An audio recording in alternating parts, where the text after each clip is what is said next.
आज्ञा मैंने नमस्कार।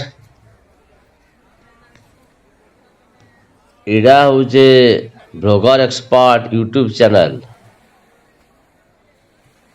आमे आसीचु रामेश्वरम जेन कि प्रभु रामचंद्र लंका के विजय करबार आगु समुद्र तटरे शिव को आराधना करते लंका विजय करबार लगी। से हिसाब रे रामेश्वरम रे मंदिर है, से मंदिर दर्शन कर आरु समुद्र ने आमे स्नान करी पूजा पाठ करी मजा उठाबार लगे आसचु।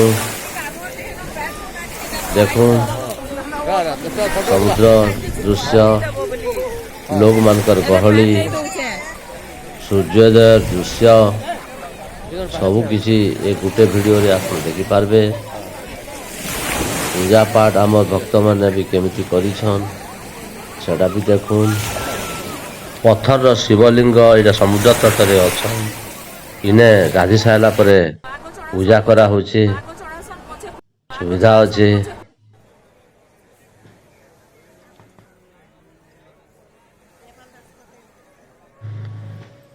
देखुन मेघ रास्तरण भितरे आज टे मेघुआ पाक भितरे सूर्यंकर उदय केते सुंदर दिशुची। लोग माने ब्राह्म मुहूर्त रु आसिकरी समुद्र स्नान करबार लगी अपेक्षा करिछन। एड़ा देखुन सूर्यर उदय भी देखुछन, मोबाइल रे फोटो उठाउछन, आराम रे समुद्रर दृश्य को उपभोग करुछन। बहुत लोक स्नान रे रत अछन। ए देखंतु एठी समुद्र अगभीर पुरी रे जेमिति समुद्र रहिछि सेठी अनेक थर समुद्र भीतर को लहरी टाणी नबा दृश्य आमे शुणीचे। एठी बोधे सेपरी हेउ नथिबो, बहुत दूर पर्यंत जेकी लोके स्नान करुछंती।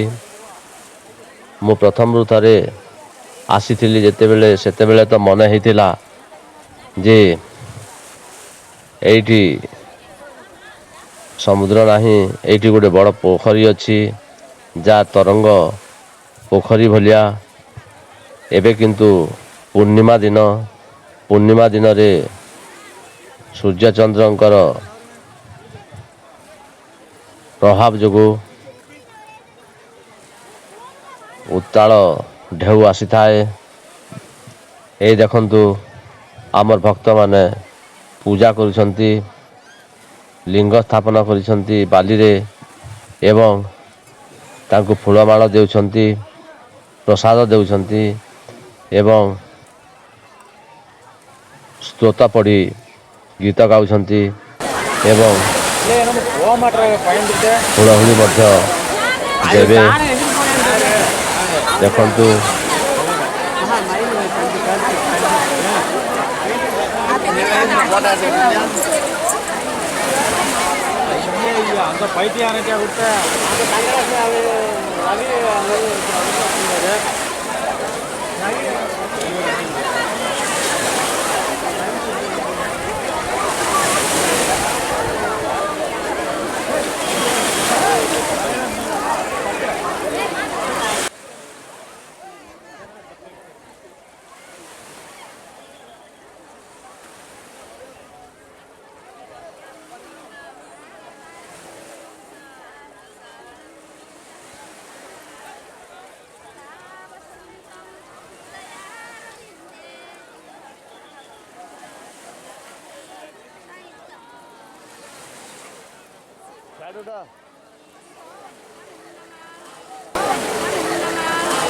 देखो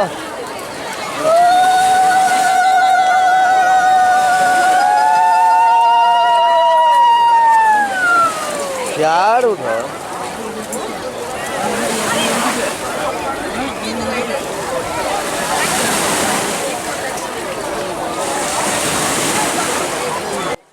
समुद्र केमिति ଗର୍ଜୁଛି ଦେଖନ୍ତୁ।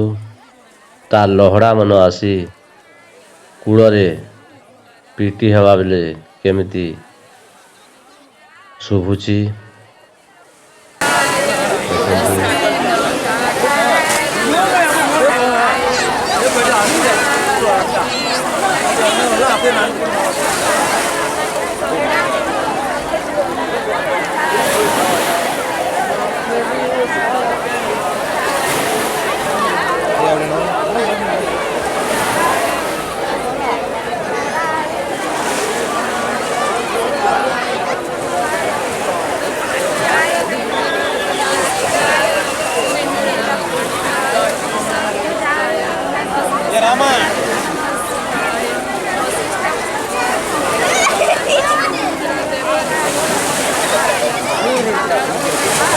ଆମର ଭକ୍ତମାନେ ଗୀତ ଗାଇ କେମିତି ପୂଜା କରୁଛନ୍ତି ଦେଖନ୍ତୁ।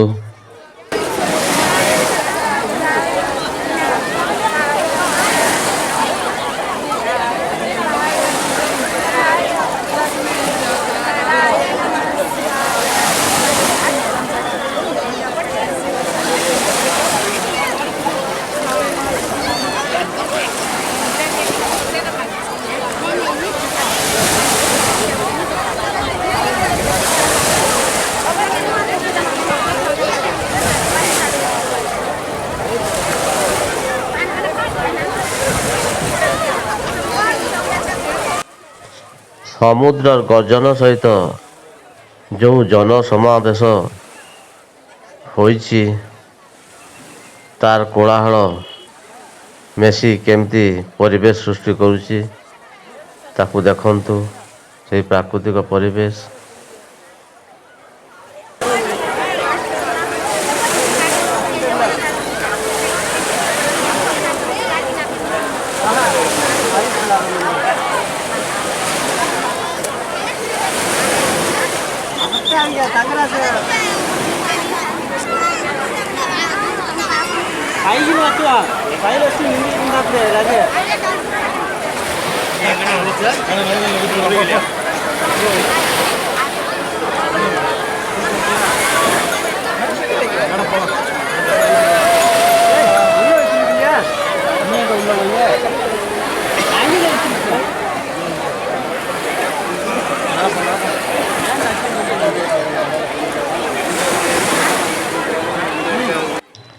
ବ୍ଲଗର ଏକ୍ସପର୍ଟକୁ ଆପଣମାନେ ଯଦି ସବସ୍କ୍ରାଇବ୍ କରିନାହାନ୍ତି ସବସ୍କ୍ରାଇବ୍ କରନ୍ତୁ, ଲାଇକ୍ ଦିଅନ୍ତୁ, ଦୟାକରି ଭିଡ଼ିଓକୁ ମୂଳରୁ ଶେଷ ପର୍ଯ୍ୟନ୍ତ ଦେଖନ୍ତୁ, ମଜା ଲାଗିବ। ଧନ୍ୟବାଦ।